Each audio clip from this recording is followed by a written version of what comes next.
मोठी बातमी आपण सध्या बघतोय ती म्हणजेच आरोपींच्या शोधासाठी 8 पथकं रवाना झाली आहेत। आरोपींच्या शोधासाठी 8 पथकं रवाना करण्यात आली आहेत। मुंबईतली ही सगळी घटना आहे जिथे मीनाताई ठाकरे यांच्या पुतळ्यावरती कोणीतरी लाल रंग टाकला। रात्री हा प्रकार घडला असावा किंवा अगदी पहाटेच्या स्वरूपात असं बोललं जातंय, शंका व्यक्त केली जाते।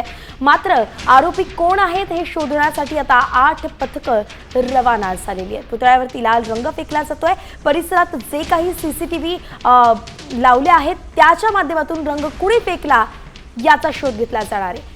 आपले प्रतिनिधी गिरीश कांबळे आपल्या सोबत जोडले गेले। गिरीश, 8 पथकं रवाना झाली आहेत, नेमकं कुठे कुठे शोध घेतला जाणार आहे?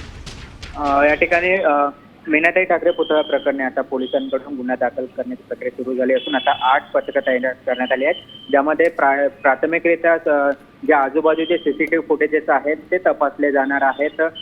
याशिवाय आजूबाजूचा परिसर असेल, दादर बाजूला माहीम असेल, माटुंगा, याशिवाय रेल्वे स्टेशन परिसर असेल, या सगळ्या परिसरातील सीसीटीव्ही फुटेज तपासले जाणार आहेत।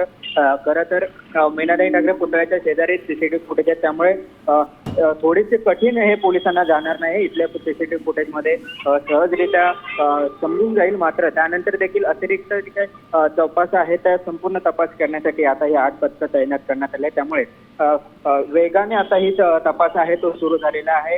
एकंदरीत शिवसैनिकांचा रोज, याशिवाय राज ठाकरे स्वतः येऊन पाहणी करून गेले। स्वतः त्यांनी या पोलिसांना 24 तासाच्या आत आरोपींना शोधा म्हणून सज्जड दम दिल्याने, त्यामुळे एकंदरीत आता पोलिसांच्या तपासाची प्रक्रिया आहे ती वेगाने सुरू झालेली आहे आणि लवकरच ज्या व्यक्तीने, अज्ञात व्यक्तीने अशा प्रकारचे कृत्य केले तो लवकरच ताब्यात घेतला जाईल असं पोलीस देखील सांगत आहेत। आता या ठिकाणी एक नेते, शिवसेना ठाकरे गटाचे नेते देखील या ठिकाणी यायला सुरुवात झालेली आहे। खासदार अरविंद सावंत आहेत, याशिवाय विनायक राऊत असतील, आमदार असतील, नेते असतील, सर्वच या ठिकाणी आहेत। त्यामुळे इकडे एक प्रेशर आहे ते देखील आता पोलिसांवर तयार होत आहे आणि असं स्थितीत आता या ठिकाणी 8 पथकं तैनात करण्यात आली। 8 पथकांच्या आता या ठिकाणी लवकरच आरोपीचा शोध लागणार का हे देखील पाहावं लागेल। अर्थातच गिरीश, पाहावं लागणार आहे की हा तपास कसा होतोय। 8 पथकं रवाना करण्यात आली, मात्र त्यांची दिशा कशी आहे आणि कुठे कुठे ते तपास घेत आहेत हे सगळं पाहावं लागेल।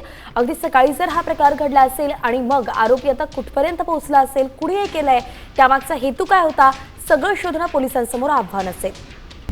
आता isakal.com आहे देशातील नंबर 1 ची मराठी न्यूज वेबसाईट। प्रत्येक अपडेटसाठी isakal.com ला नक्की भेट द्या।